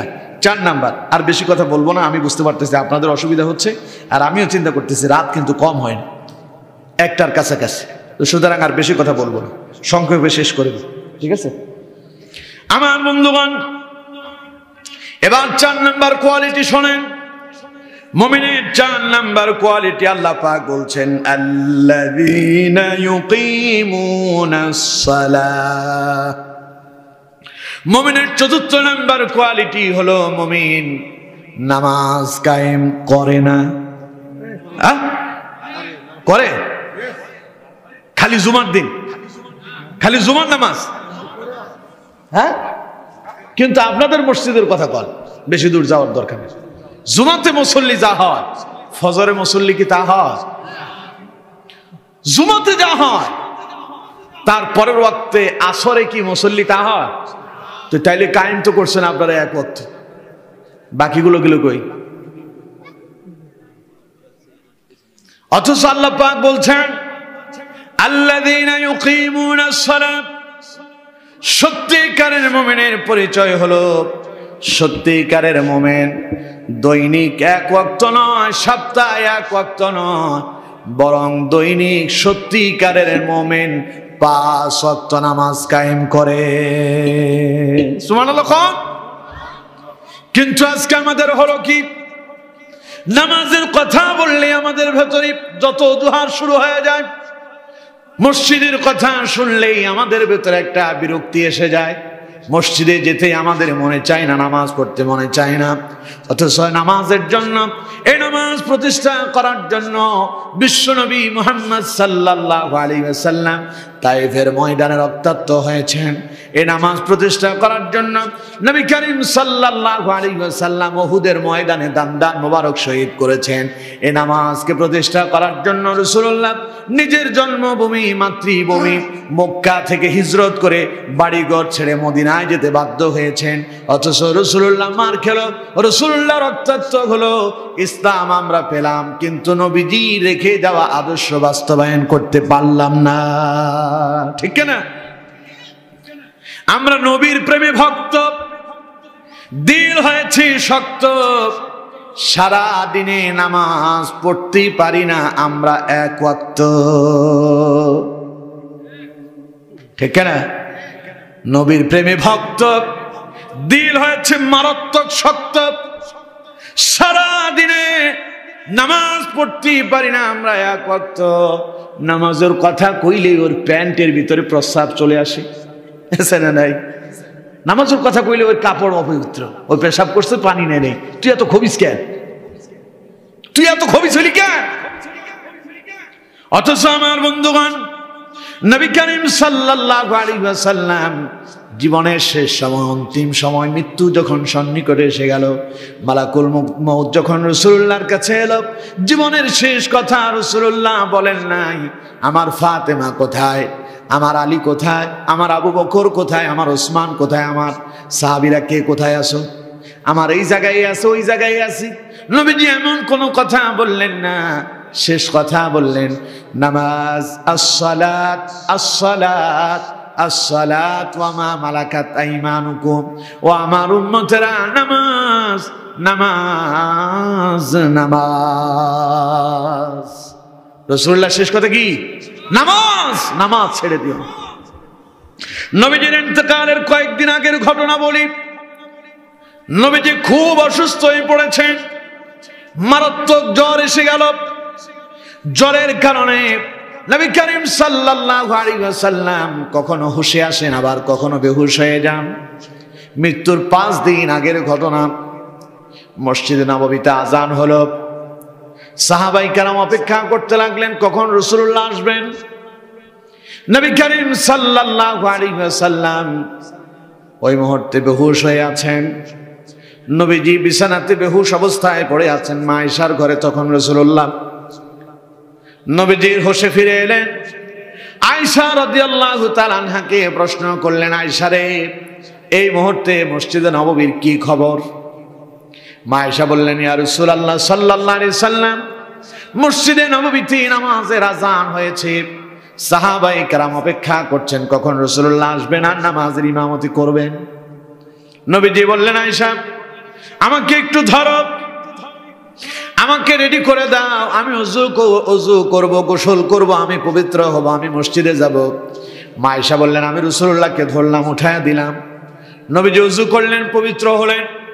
নবীজি যখন ঘরে এসে মসজিদের দিকে রওনা হবেন, এমন সময় আবারও তিনি বেহুশ হয়ে গেলেন। আবার তিনি হোশে আসলেন। নবীজি আবার জিজ্ঞাসা করলেন, আয়েশা, এই মুহূর্তে মসজিদে নববীর কি খবর? মা আয়েশা বলছেন, ইয়া রাসূলুল্লাহ, এখনো সাহাবায়ে কেরাম অপেক্ষা করছেন, কখন আপনি যাবেন আর নামাজের ইমামতি করবেন। নবীজি বললেন, আয়েশা, আমারে ধরো, আমি তৈরি হব, মসজিদে যাব। আবার ওযু করলেন, কিন্তু আবারও রাসূলুল্লাহ বেহুশ হয়ে গেলেন। কয়বার হলো? 3 বার। প্রথমে একবার বেহুশ ছিলেন, হোশে এলেন, আবার ওযু করলেন, আবার বেহুশ হলেন, আবার ওযু করলেন, আবার বেহুশ হয়ে গেলেন। কয়বার? 3 বার। পরে চতুর্থবার যখন রাসূলুল্লাহ আবার হোশে ফিরে এলেন, আবার নবীজি মা আয়েশাকে লক্ষ্য করে বললেন, আয়েশা, এই মুহূর্তে মসজিদে নববীর কি খবর? মা আয়েশা বলছেন, ইয়া রাসূলুল্লাহ সাল্লাল্লাহু আলাইহি ওয়াসাল্লাম, দীর্ঘ সময় পর্যন্ত সাহাবায়ে কেরাম অপেক্ষা করলেন কখন নবীজি আসবেন আর নামাজের ইমামতি করবেন। কিন্তু দীর্ঘ সময় যখন নবী করিম সাল্লাল্লাহু আলাইহি ওয়াসাল্লাম আপনি মসজিদে গেলেন না, আপনার সাহাবীরা বুঝতে পেরেছে মনে হয় যেন আর নবীজির পিছনে দাঁড়ায়া নামাজ পড়ার সৌভাগ্য আমাদের হবে না। দীর্ঘ সময় অপেক্ষা করার পরে তারা আমার পিতা, আপনার প্রিয় সাহাবী হযরত আবু বকর সিদ্দিক রাদিয়াল্লাহু তাআলা আনহুকে ইমাম বানায়া পেছনে নামাজ আদায় করতেছে। ইয়া রাসূলুল্লাহ, তারা যদিও নামাজ পড়ে কাঁদতে কাঁদতে তাদের অবস্থা খারাপ হয়ে যাচ্ছে। নবীজি বললেন, আয়েশা রে, মসজিদে নববীর দিকের জানালার দরজা খুলে দাও, আমি একটু দৃশ্যটা দেখতে চাই। মা আয়েশা বললেন, আমি মসজিদে নববীর জানালার দরজা খুলে দিলাম। নবীজি মাথা উঠাতে পারেন না। নবী করিম সাল্লাল্লাহু আলাইহি ওয়াসাল্লাম তিনি আমার পিঠের উপরে ভর দিলেন। এরপরে মসজিদে নববীর দিকে এইভাবে উকি মেরে তাকালেন। কিছুক্ষণ রাসূলুল্লাহ তাকায়া থাকলেন। এরপরে নবীজি আবার বালিশের ভিতরে মাথা রাখলেন। আমি নবীজির চেহারা মোবারকের দিকে তাকালাম। আমি রাসূলুল্লাহর দিকে তাকায়া দেখতে পেলাম নবী করিম সাল্লাল্লাহু আলাইহি ওয়াসাল্লামের 2 চোখের কোণে পানি জমা বেড়ে আছে। রাসূলুল্লাহ কান্না করতেছেন। মা আয়েশা বললেন, আমি রাসূলুল্লাহকে প্রশ্ন করলাম, ইয়া রাসূলুল্লাহ সাল্লাল্লাহু আলাইহি ওয়াসাল্লাম, আপনি মসজিদে নববীর নামাজের দৃশ্য দেখতে চাইলেন, আমি দেখার সুযোগ করে দিলাম, কিন্তু কাঁদেন কেন? নবীজি বললেন, আয়েশা রে, আমি যে কান্না করতেছি এটা আমার কোনো দুঃখের কান্না নয়, বরং এটা আমার আনন্দের কান্না, আমার তৃপ্তির কান্না। এই নামাজকে প্রতিষ্ঠা করার জন্য, আয়েশা তুমি জানো না, এই নামাজ প্রতিষ্ঠা করার জন্য আমাকে কত নির্যাতিত হতে হয়েছে, কত নিপীড়িত হতে হয়েছে। আমার কত সাহাবী জীবন দিয়েছেন, শাহাদাত বরণ করেছেন, রক্ত দিয়েছেন। আমার কত সাহাবী মার খেয়েছেন।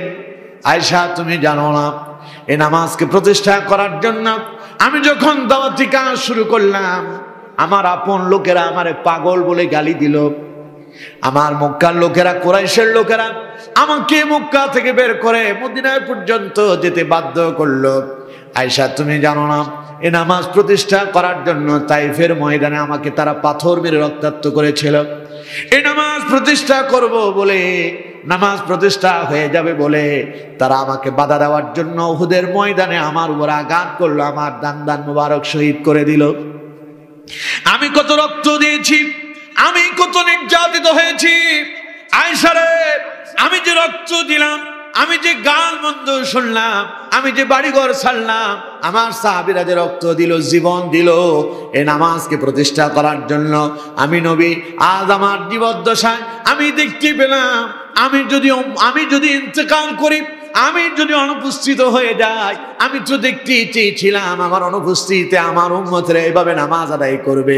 আজ আমি দেখতে পেলাম আমি যদি হারিয়ে যাই, আমি যদি এই দুনিয়া থেকে বিদায় নিয়ে আল্লাহর দরবারে চলেও যাই, আমি আশা রাখি আমার উম্মতেরা এইভাবে মসজিদগুলোতে নামাজের জামাত কায়েম করে ফেলবে। সুবহানাল্লাহ। নবীজি বললেন আমার উম্মতেরা এইভাবে নামাজ পড়বে, আর আমরা নবীর উম্মত, আমরা নামাজে নাই। হ্যাঁ, কয় নামাজ পড়ি না, তাতে কি হয়েছে? আমার কি ঈমান কমে গেছে? আমার বন্ধুগণ, নবীজির শেষ সময় যেই দিন রাসূলুল্লাহ ইন্তেকাল করবেন, ফজরের পরে স্বাস্থ্যের সময় অনুমানিক ঘটনা আমি বলি, হয়তো 9টা কিংবা 10টা হতে পারে। স্বাস্থ্যের সময়, এমন সময় হযরত জিবরাইল আলাইহিস সালাম রাসূলুল্লাহর ঘরে তাশরিফ আনলেন। নবীজির কাছে এসে হযরত জিবরাইল সালাম দিলেন, ইয়া রাসূলুল্লাহ, আসসালাতু ওয়াসসালামু আলাইকা ইয়া রাসূলুল্লাহ, আসসালাতু ওয়াসসালামু আলাইকা ইয়া হাবিবাল্লাহ। ওগো আল্লাহর হাবিব, আল্লাহর পক্ষ থেকে সালাম গ্রহণ করুন। হযরত জিবরাইল বললেন, ইয়া রাসূলুল্লাহ সাল্লাল্লাহু আলাইহি সাল্লাম, আজ আমি আমার সঙ্গে একজন নতুন ফেরেশতা নিয়ে এসেছি। যদি আপনি অনুমতি দেন তাহলে পরে তাকে ঘরের ভিতরে নিয়ে আসতে পারি। নবীজি বললেন, আমি যদি অনুমতি না দেই? হযরত জিবরাইল বললেন, ইয়া রাসূলুল্লাহ, আপনি যদি অনুমতি না দেন তাহলে আল্লাহর ওয়াদার হলো তিনি যেন ফেরত যান। সুবহানাল্লাহ। নবীজি বললেন, আচ্ছা ঠিক আছে, তাহলে তাকে ভেতরে আসতে বলো। হযরত জিবরাইল মালাকুল মউতকে ভেতরে নিয়ে আসলেন। মালাকুল মউত এসে রাসূলুল্লাহর সালাম জানালেন।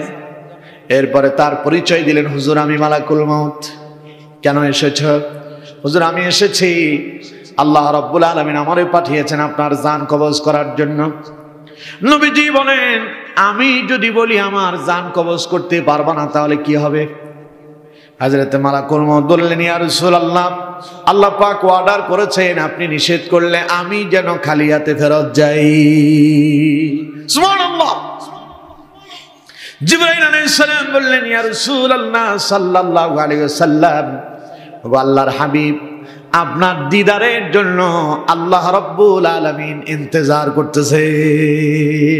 আল্লাহ অপেক্ষা করতেছেন কখন আপনার সাথে সাক্ষাৎ হবে। নবীজি বললেন, তাহলে আর দেরি কেন? মালাকুল মউত তুমি তোমার কাজ স্টার্ট করে দাও। হযরত মালাকুল মউত রাসূলুল্লাহর বুকের উপরে হাত রাখলেন। নবী করিম সাল্লাল্লাহু আলাইহি সাল্লাম চিৎকার মেরে উঠলেন। নবীজি বললেন, মালাকুল মউত রে, কি করতেছো, কি করতেছো? হযরত মালাকুল মউত বললেন, হুজুর আমি তো এখনো কিছুই করি নাই, মাত্র আমার হাতখানা আপনার বুকের উপর রেখেছি। নবীজি বললেন, মালাকুল মউত তুমি বলতেছো তুমি তোমার হাত বুকের উপর রেখেছো, আর আমার কাছে মনে হচ্ছে যেন উহুদ পাহাড়টা আমার বুকের উপরে চাপিয়ে দেওয়া হয়েছে।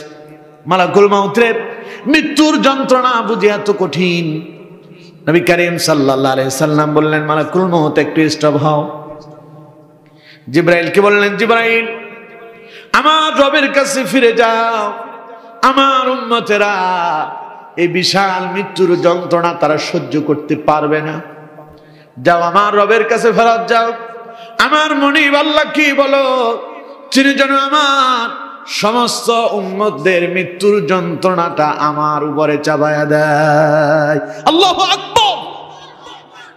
কি দরদি নবী ছিলেন, কি মায়ার নবী ছিলেন, কি মহব্বতের নবী ছিলেন। আল্লাহু আকবার।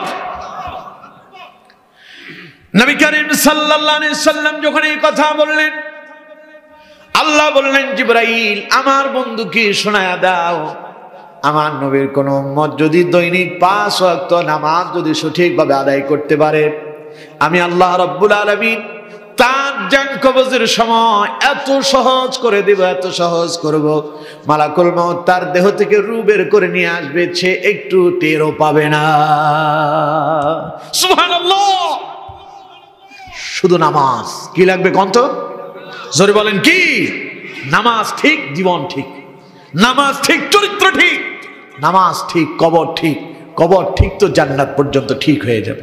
বলছেন মুহাম্মদ সাল্লাল্লাহু আলাইহি ওয়াসাল্লাম, নামাজ যদি আপনার ঠিক হয়ে যায় আপনার অবস্থা কি হবে? আল্লাহ বলছেন, ইন্নাস সালাতা তানহা আনিল ফাহশাই ওয়াল মুনকার। নামাজ এমন একটা ইবাদত যা মানুষদেরকে সকল প্রকারের অশ্লীলতা বেহায়াপনা থেকে তাকে বিরত রাখে। সুবহানাল্লাহ। কোন এখন আপনি যদি অশ্লীল মন্দ কাম ছেড়ে দেন, সব যদি খারাপ কাজ ছেড়ে দেন, তুই তো আপনি আল্লাহর ওলি হয়ে যাবেন। আর আপনি যখন আল্লাহর ওলি হয়ে যাবেন আপনার মৃত্যুর যন্ত্রণা চলে যাবে। আর আপনি যখন মরে যাবেন কবরে কোনো আলোবাতি থাকবে না। রাসূলুল্লাহ বলেছেন, as-সালাতু নূরুন, নামাজ হবে অন্ধকার কবরের আলো। সুবহানাল্লাহ। কোন জিবরাইল বললেন, ইয়া রাসূলুল্লাহ আপনার উম্মত যদি নামাজ আদায় করে আল্লাহ মৃত্যুর যন্ত্রণা তার থেকে আসান করে দিবেন। এবার শেষ বেলায় মালাকুল মউত তার কাজ শুরু করতেছে, এমন সময় নবীজি উপস্থিত সাহাবীদের দিকে লক্ষ্য করে বললেন, আসসালাত আসসালাত আসসালাত ওয়া মা মালাকাত আইমানুকুম। আমার উম্মতেরা নামাজ নামাজ নামাজ। ওয়া মা মালাকাত আইমানুকুম, আর তোমাদের অধীনস্থদের সাথে ভালো ব্যবহার করো। আমার বন্ধুগণ, তাহলে রাসূলুল্লাহর জীবনের শেষ কথা কি? কথা বল না, শেষ কথা কি? নামাজ। কিন্তু আজ আমরা নামাজই পড়ি না। আমার বন্ধুগণ, আল্লাহ পাক বলছেন সত্যিকারের মুমিনের 4 নাম্বার কোয়ালিটি আল্লাযীনা ইউকিমুনাস সালাহ, তারা নামাজ কায়েমকারী হয়। এখন আমরা নামাজ কায়েমকারী হব তো ইনশাআল্লাহ, নামাজ পড়বো তো ইনশাআল্লাহ। আল্লাহ আমাদেরকে তৌফিক দান করুন, আমরা বলি আমিন। এই গেল কয়টা? 4টা। 5 নাম্বার কোয়ালিটি, শেষ কথা। আল্লাহ রাব্বুল আলামিন বলছেন সত্যিকারের মুমিনের 5 নাম্বার কোয়ালিটি হলো মিম্মা রাযাকনাহুম ইউনফিকুন। সত্যিকারের মুমিনের 5ম কোয়ালিটি, আমি আল্লাহ তাদেরকে যে রিজিক দান করেছি তারা সেখান থেকে আমার রাস্তায় ব্যয় করে। সুবহানাল্লাহ। কোন কোরআনের মাহফিলের জন্য আপনারা দিয়েছেন না? দিয়েছেন না আপনারা? আজকের জুমাবারে মসজিদে আপনারা দিয়েছেন কি দেন নাই? কথা কয় না কেন? দিয়েছেন না? মাঝে মধ্যে ফকির মিসকিন দরিদ্র অভাবী যারা আসে তাদেরকে আপনি দান করেন। আল্লাহ নবী বলেন যারা মসজিদে দেয়, যারা মাদ্রাসায় দেয়, যারা কোরআনের জন্য দেয়, ইসলামের জন্য দেয়, অভাবী মানুষদেরকে খাবার দেয়, দরিদ্রদেরকে পয়সা দিয়ে সাহায্য করে, নবী করিম সাল্লাল্লাহু আলাইহি সাল্লাম বলে তারা যেন মসজিদে দেয় নাই, তারা যেন মাদ্রাসায় দেয় নাই, কোরআনের মাহফিলে দেয় নাই, বরং তারা যেন ডাইরেক্ট আল্লাহকে সাহায্য করলো। সুবহানাল্লাহ। আর আল্লাহ রাব্বুল আলামিন বলছেন মুমিনদের স্বভাব হলো এই, وَمِمَّا رَزَقْنَاهُمْ يُنْفِقُونَ। আমি তাদেরকে যে রিজিক দিয়েছি, যে সম্পদ দিয়েছি, তারা সেখান থেকে আবার আমার রাস্তায় ব্যয় করে। কয়টা হলো? আরো জোরে বলেন কয়টা? মনে আছে আপনাদের সবগুলা? 1 নাম্বার বলেন তো দেখি। 1 নাম্বার কি? আল্লাহর জিকিরে অন্তরে কম্পন ধরে। 2 নাম্বার? হ্যাঁ বলেন না, হচ্ছে তো বলেন। হ্যাঁ ওয়াইযা তুলিয়াত আলাইহিম আয়াতুহু যাদাতুহুম ঈমানা। 2 নাম্বার হলো কোরআনের আলোচনা শুনলে ঈমান বেড়ে যায়। 3 নাম্বার ভরসা কার উপরে করে? আরো জোরে বলেন। 4 নাম্বার নামাজ কায়েম করে। 5 নাম্বার আল্লাহর দেওয়া রিজিক আল্লাহর রাস্তায় ব্যয় করে। মনে থাকবে? মনে থাকবে? আরেকবার জিজ্ঞাসা করে দেখি পারেন কিনা। 1 নাম্বার আল্লাহর জিকিরে কম্পন হয়। 2 নাম্বার ঈমান বেড়ে যায়, কোরআনের আলোচনা শুনলে ঈমান বেড়ে যায়। 3 নাম্বার আল্লাহর উপরে ভরসা। 4 নাম্বার নামাজ কায়েম করে। 5 নাম্বার আল্লাহর দেওয়া রিজিক আল্লাহর রাস্তায় ব্যয় করা। মনে থাকবে? কথা কয় না? থাকবে? এই 5টা গুণ যদি আপনার ভেতরে থাকে, আপনার ব্যাপারে এবার আল্লাহ পাক, আল্লাহ নিজেই আপনার ব্যাপারে আল্লাহ নিজেই সাক্ষী দিচ্ছেন। কে দিচ্ছেন? আপনাকে আল্লাহ সার্টিফিকেট দিচ্ছেন। আপনি এবার বলতে হবে না আমি মুমিন, আমি মুসলমান, আপনারে বলতে হবে না, আল্লাহ বলতেছে। আল্লাহ রাব্বুল আলামিন বলছেন এই 5টা গুণ যার ভেতরে থাকবে, এবার আল্লাহ বলছেন আমি তার ব্যাপারে ঘোষণা দিয়ে দিলাম, উলাইকা হুমুল মুমিনুনা হাক্কা। এটাই হলো সত্যিকারের মুমিন। সুবহানাল্লাহ। তাহলে সত্যিকারের মুমিনকে? যেই ব্যক্তি আল্লাহর জিকিরে যার অন্তর কেঁপে ওঠে, যেই ব্যক্তি কোরআনের আলোচনা শুনলে ঈমান বেড়ে যায়, যিনি আল্লাহর উপরে ভরসা করেন, যিনি নামাজ কায়েম করেন, যিনি আল্লাহর রাস্তায় দান করেন, আল্লাহ পাক বলেন এই গুণগুলো যার ভেতরে আছে ওটাই হলো উলাইকা হুমুল মুমিনুনা হাক্কা। এটাই সত্যিকারের মুমিন। সুবহানাল্লাহ। এবার আল্লাহ পাক বলছেন সত্যিকারের মুমিন যিনি হয়ে গেলেন, এই 5টা গুণ যার ভেতরে থাকলো সে তো সত্যিকারের মুমিন বলে বিবেচিত হয়ে গেল। এবার তার পুরস্কার কি হবে তা আল্লাহ পাক জানায় দিচ্ছেন, লাহুম দারাজাতুন ইনদা রাব্বিহিম রাব্বিহিম ওয়া মাগফিরাতুন ওয়া রিজকুন কারীম। এই পাঁচটা গুণ যার ভেতরে থাকবে, আল্লাহ পাক বলছেন লাহুম দারাজাতুন ইনদা রাব্বিহিম, আমি আল্লাহ পাক তার মর্যাদা আর সম্মান বহু গুণে বাড়ায়া দেব। তাহলে গুণ কয়টা? পাঁচটা। এই পাঁচটা গুণ থাকলে প্রথম পুরস্কার আল্লাহ মর্যাদা কি করবেন? বাড়ায়া দেবেন। দ্বিতীয় আরেকটা পুরস্কার আছে, আল্লাহ পাক বলছেন ওয়া মাগফিরাতুন ওয়া রিজকুন কারীম। ওয়া মাগফিরা, আল্লাহ বলছেন আমি তাকে ক্ষমা করে দেব। তিন নাম্বার ওয়া রিজকুন কারীম, আমি তাকে প্রশস্ত রিজিক দান করব, বেগাইরি হিসাব, হিসাব ছাড়া দেব। সুবহানাল্লাহ। কোন কাজ যদি পাঁচটা করতে পারেন, কাজ কয়টা? পাঁচটা। পাঁচ কাজে পুরস্কার তিনটা। তিন পুরস্কার দুনিয়াও দিবেন, পরকালেও দিবেন। এই তিনটা পুরস্কার দুনিয়াতেও দেবেন, পরকালেও দিবেন। দুনিয়াতে কাজ করবেন পাঁচটা, পুরস্কার তিনটা দুনিয়াতেও পাবেন, পরকালেও পাবেন। দুনিয়াতে আল্লাহ আপনার মর্যাদা বাড়ায় দিবেন, কিয়ামতে আল্লাহ আপনার মর্যাদা বাড়ায় দিবেন। দুনিয়াতে আল্লাহ পাক আপনাকে ক্ষমা করে দিবেন, কিয়ামতের ময়দানে আপনার অপরাধগুলো গোপন রেখে জান্নাতে পাঠায়া দিবেন। তিন নাম্বার, দুনিয়াতে প্রশস্ত রিজিক দান করবেন, পরকালেও আল্লাহ পাক আপনাকে জান্নাতের নাজ নিয়ামত দিয়ে পরিপূর্ণ করবেন। আবার বলে দেই, পাঁচটা কাজ করব। এক নাম্বার, আল্লাহর জিকির করব, জিকিরটা এমন ভাবে হবে যাতে অন্তরে কম্পন ধরে। দুই নাম্বার, কোরআনের আলোচনা এমন ভাবে শুনবো যাতে করে ঈমান বেড়ে যায়। তিন নাম্বার, আল্লাহর উপরে সব সময় বিপদ মুসিবত সর্ব অবস্থায় আল্লাহর উপরে ভরসা করব। চার নাম্বার, দৈনিক 5 ওয়াক্ত নামাজ কায়েম করব। আর 5 নাম্বার, আল্লাহর দেওয়া রিজিক আল্লাহর রাস্তায় দান করব। এই পাঁচটা কাজ করব, তিনটা পুরস্কার। এক নাম্বার, আল্লাহ মর্যাদা বাড়ায় দিবেন। দুই নাম্বার, আল্লাহ ক্ষমা করে দিবেন। তিন নাম্বার, আল্লাহ প্রশস্ত রিজিক দান করবেন। আসুন আমরা প্রত্যেকে এই পাঁচটা কাজ করে সত্যিকারের মুমিন বলে আল্লাহ রাব্বুল আলামিনের পক্ষ থেকে সার্টিফিকেট লাভ করব, এবং আল্লাহ পাক আমাদেরকে এই তিনটা পুরস্কারে পুরস্কৃত করবেন। আল্লাহ রাব্বুল আলামিন এই পাঁচটি কাজ করার তৌফিক আমাদেরকে দান করুন। দুনিয়া এবং আখিরাতে আল্লাহ পাক আমাদেরকে ওই পুরস্কারগুলোর অন্তর্ভুক্ত করুন। আমরা পড়ি আমিন। আরো জোরে পড়েন আমিন।